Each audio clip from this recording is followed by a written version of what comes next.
So we're going to be continuing our study through the book of Isaiah. Isaiah chapter 29, verses 1 through 8, the siege of Jerusalem.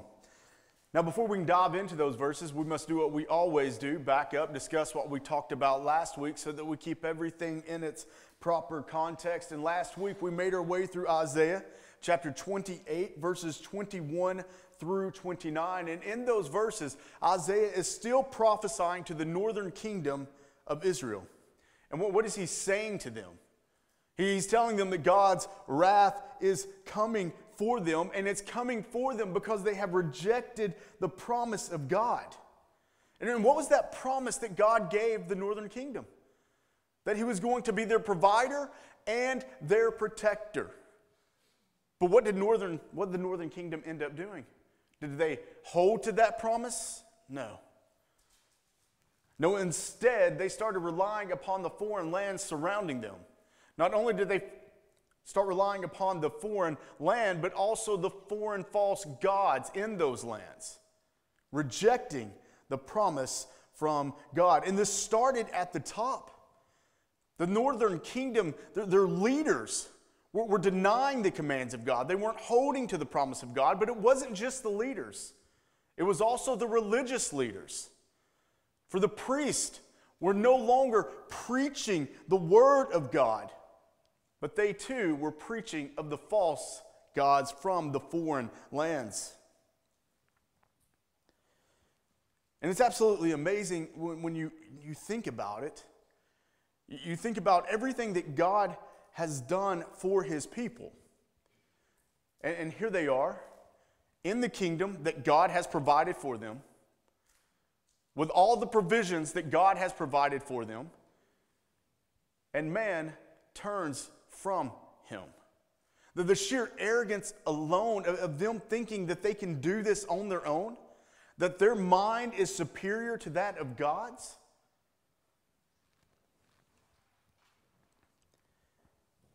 But we're also seeing something else. Yes, God's wrath is coming for them, but God also made a promise that he would be their provider and protector.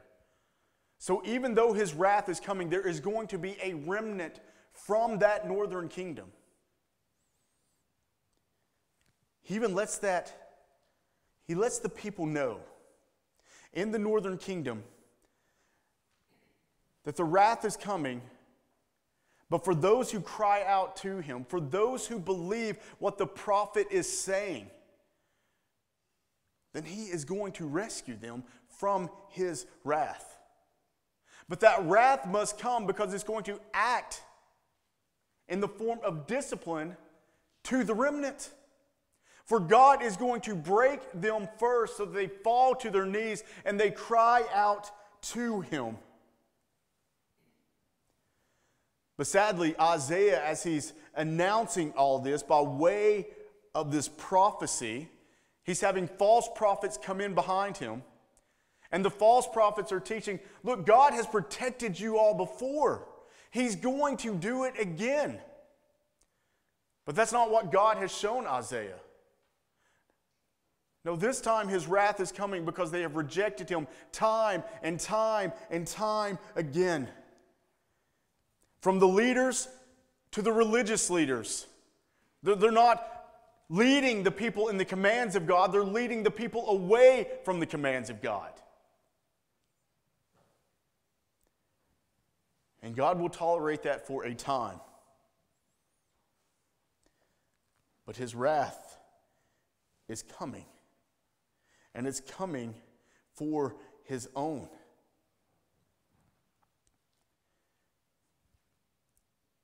And although we are not the northern kingdom, so hear me when I say what I'm about to say, we're not the northern kingdom, but we should be able to look and compare ourselves to the northern kingdom. Where we see ourselves today are our leaders. Is our government, is it a godly government? No. The religious leaders in this land, are they preaching Christ and him crucified? Are they pointing the congregation to the only Redeemer?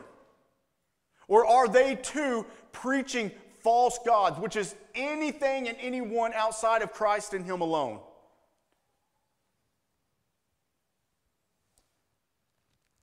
Although this isn't specifically for us today, we can still learn from it. And this should open our eyes to where we are as a country today. Now, the past few weeks, we have been focusing on the northern kingdom because that's what Isaiah has us focusing on. But now we're going to see the kingdom shift. We're going from the northern kingdom to the southern kingdom. The siege of Jerusalem. Let's look at Isaiah chapter 29, verse 1. Ah, Ariel, Ariel. Now, by the word ah being used, this prophecy begins with great sorrow. Now, there's been many of discussions over what this Ariel is referring to. And this is why context matters so much, because what we will see in the following verses is the word feast being used. So this Ariel has to have something to do with the ceremonial feast. So contextually speaking, it does seem as if the Ariel in the Hebrew here seems to be referring to God's altar hearth. The place in Jerusalem where animals are sacrificed, where they would be consumed by fire to appease God's divine wrath against sin. Here's what's going on in the southern kingdom.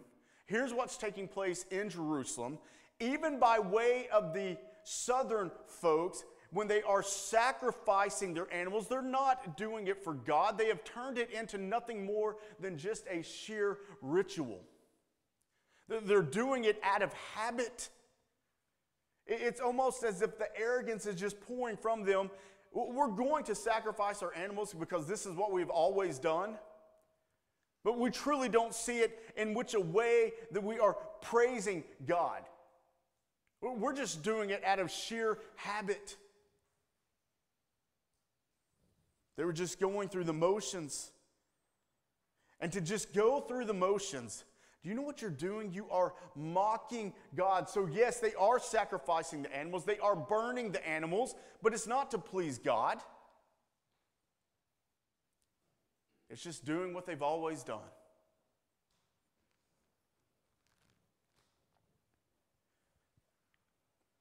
Again, we can learn from history. And so oftentimes, even here in the South, where everyone claims to be a believer,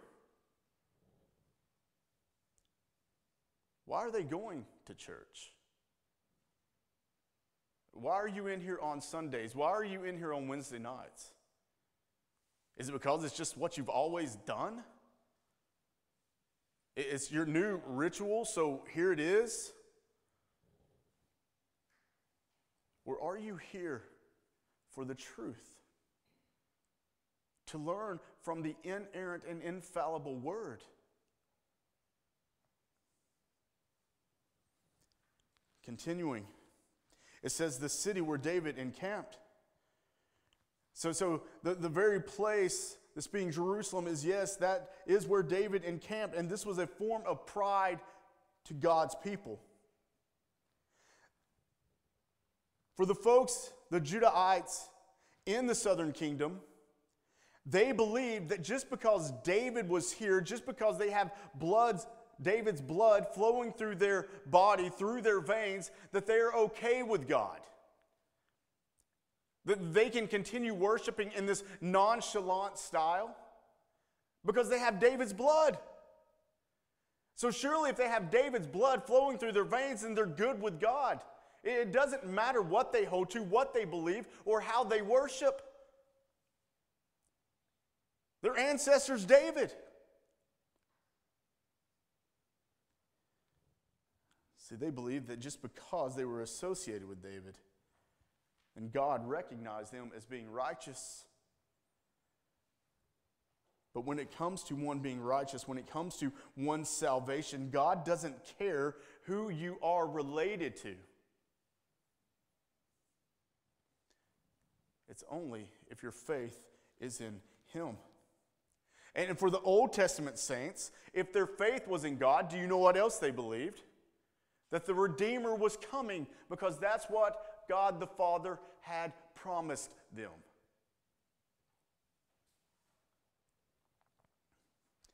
Again, this is still an issue today. For there are many so-called believers who are members of a certain church, and they believe that's enough. They believe that at the age of 6, when they walked the aisle and said the sinner's prayer, were baptized and joined that church, that everything is good. That they continue living their life as heathens.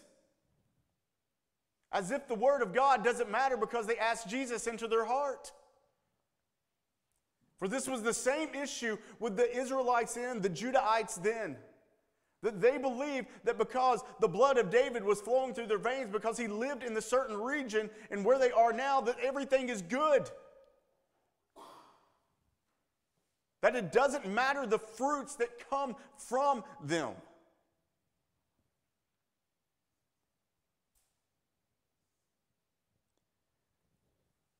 Sadly,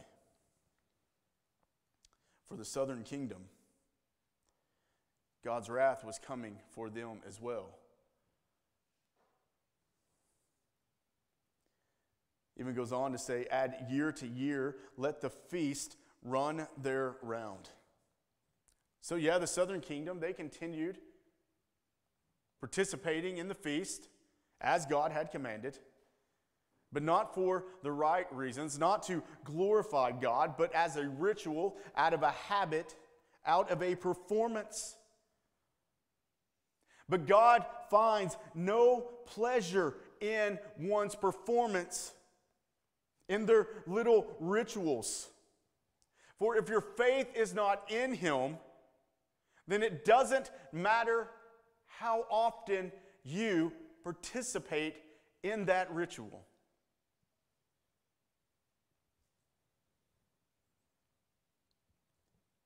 So how is God going to respond to what was taking place in the southern kingdom?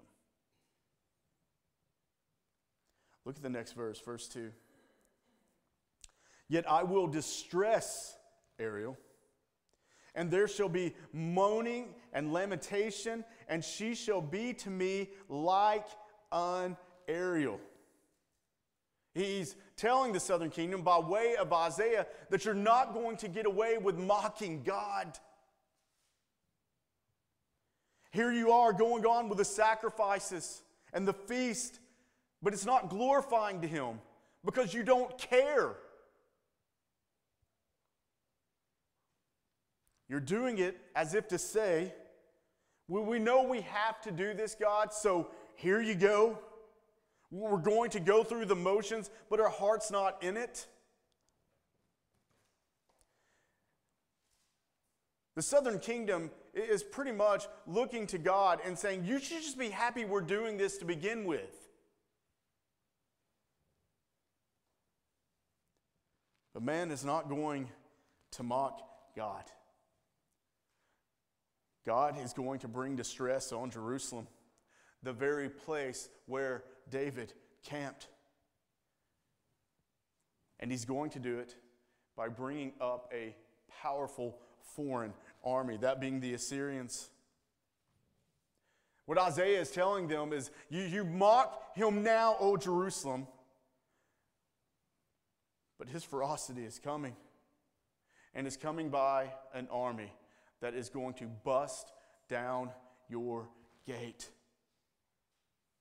For you have mocked His sacrifices, you have mocked His form of worship, and you have turned it into nothing more than just a senseless habit. Well, now God is going to treat the land of Jerusalem as His altar hearth. For God is going to sacrifice the land of Jerusalem. And we hear by way of what Isaiah is telling the southern kingdom, how dangerous it is for us to mock the feasts and the sacrifices that God gave the Israelites.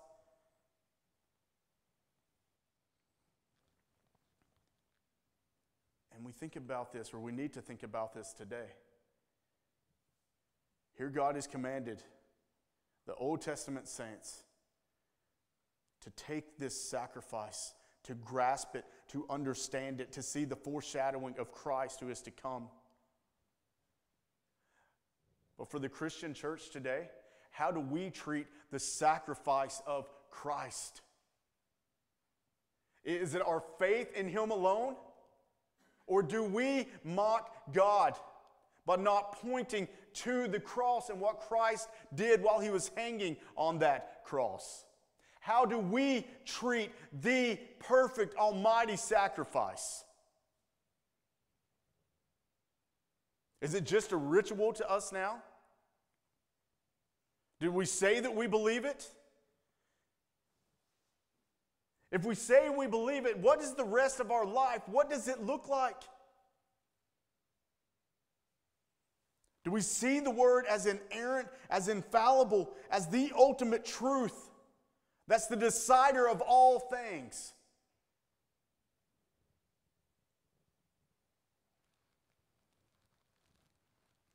Because we know for those who reject the cross and the perfect sacrifice, that God's wrath is going to come for them also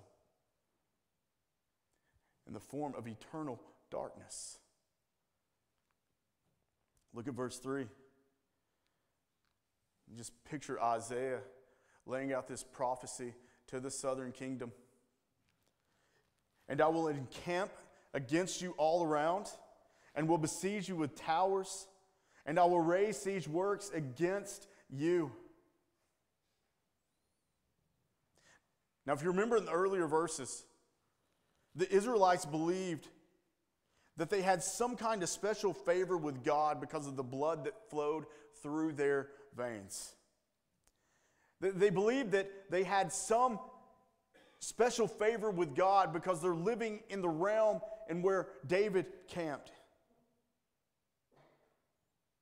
But Isaiah is going to tell them, you're going to see just how little it means to God on your behalf that you have David's blood flowing through your veins, or this was the spot where David once lived. That doesn't matter to him.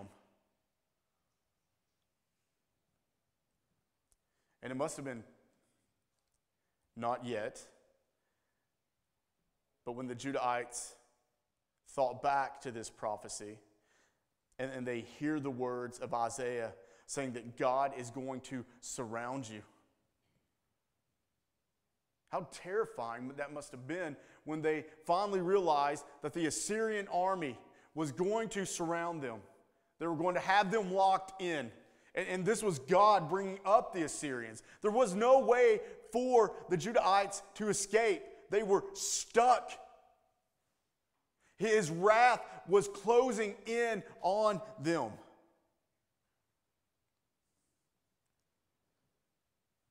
For the Judahites were going to see and understand that God was and is sovereign over all things, even the pagan army that was coming for them.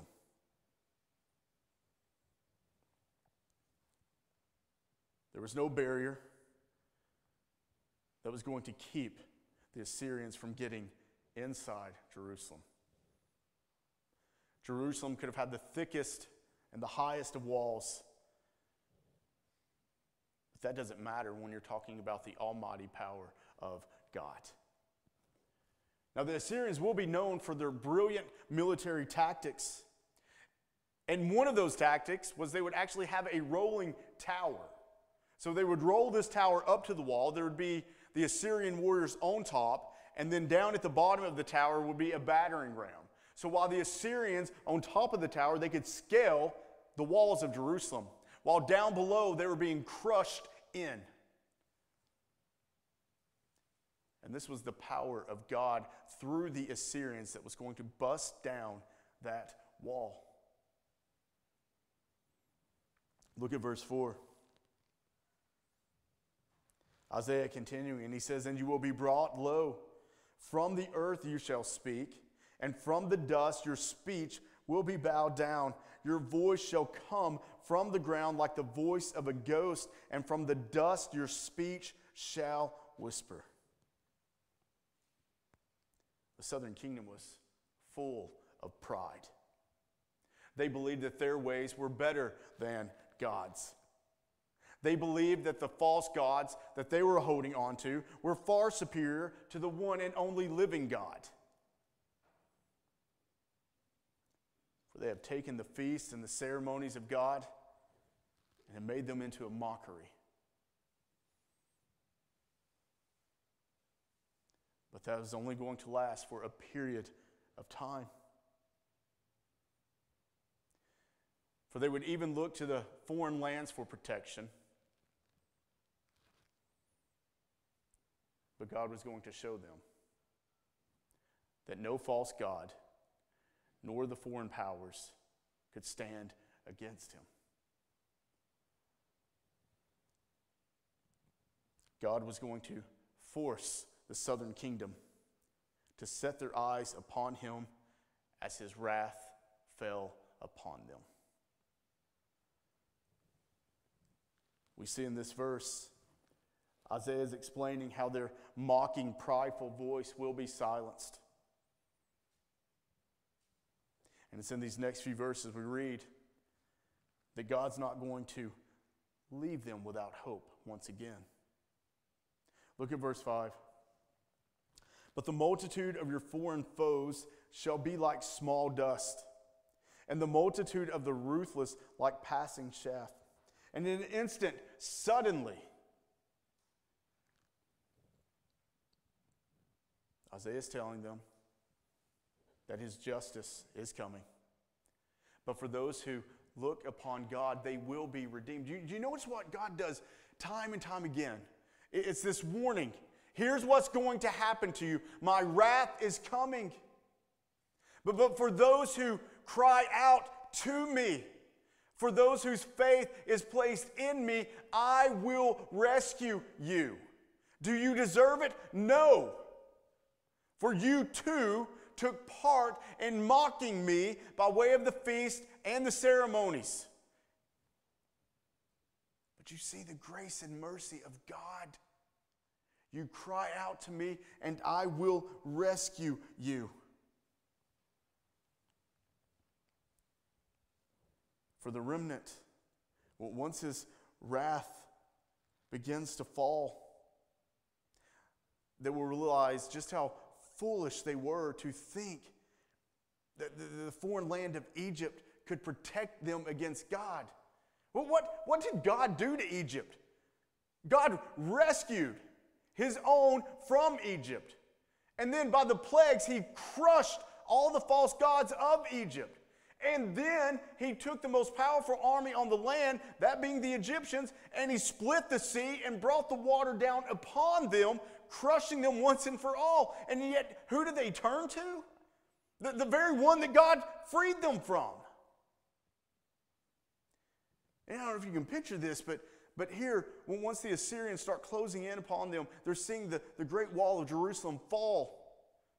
And this vicious army charging in.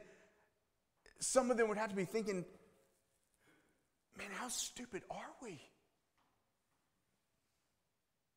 How does this happen? How did we not believe in God and what he had promised us? How did we turn to the very ones that he's freed us from already?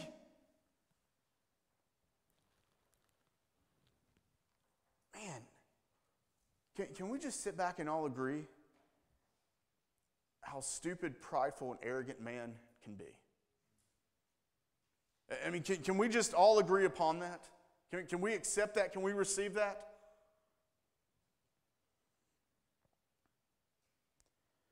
For God even compares these powerful armies that the southern kingdom is relying upon to dust. Nothing to God. Look at verse 6. He continues. He says, you will be visited by the Lord of hosts with thunder and with earthquake and great noise, with whirlwind and tempest and the flame of a devouring fire.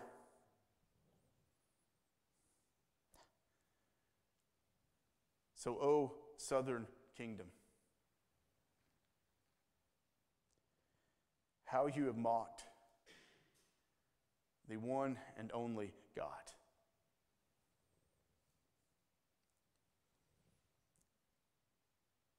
How you believed that God could not protect you, but a foreign, wicked land could. God was going to show Jerusalem just how real He is. He's going to show Jerusalem, the mockers, the importance of how they should praise the Almighty God through the commands in which He had given them. He's going to show them their sins, but He's also going to show them His almighty power. He is going to open their eyes. So the wrath is going to bring death for many in the land of Jerusalem.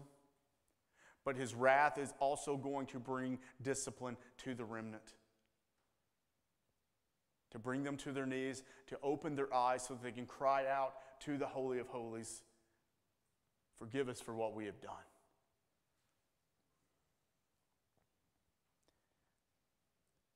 And from that point on, the remnant, the way in which they worship is going to change. Look at verse 7. And the multitude of all the nations that fight against Ariel, all that fight against her and her stronghold and distress her, shall be like a dream, a vision of the night. God's wrath is coming. But for the remnant, it's only going to last for a period of time. It'll be like a dream, more like a nightmare. You all know how that is. You have a nightmare in the middle of the night. You wake up and you're sitting here, you're breathing, you're sweating, you're struggling. But it's over. You're okay. You're able to breathe. You're able to collect yourself. And then you're able to say, thank God that was not real. That's what this is going to be like for the remnant, except it's going to be real. But it's only going to last for a period of time. And once it's over, the remnant is going to look up and they're going to thank God for His grace and mercy.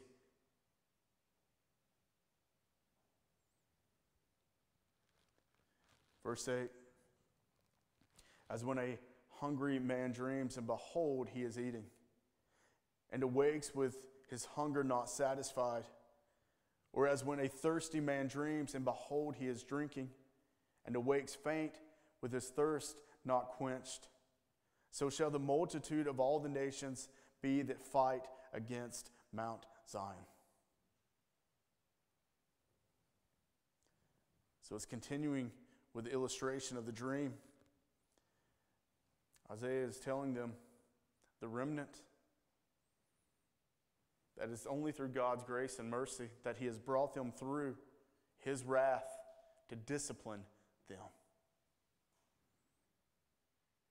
For as before, you truly weren't worshiping God. Yes, you were going through the motions, but you weren't truly worshiping Him. But once the Assyrians came, and once the remnant saw the destruction that God brought through that Assyrian army, it's through that destruction the remnant now understands what they truly deserved was God's wrath. But instead what they received was His grace and mercy. And it's through that grace and mercy here the remnant will truly worship the living God once again. For when they meet for the feast, it will be under a true understanding. When they sacrifice those animals, they will do it for the true understanding, to appease God's wrath through that animal's blood for that period of time. While all the while know that this is a foreshadowing of the true Redeemer who is to come. Questions?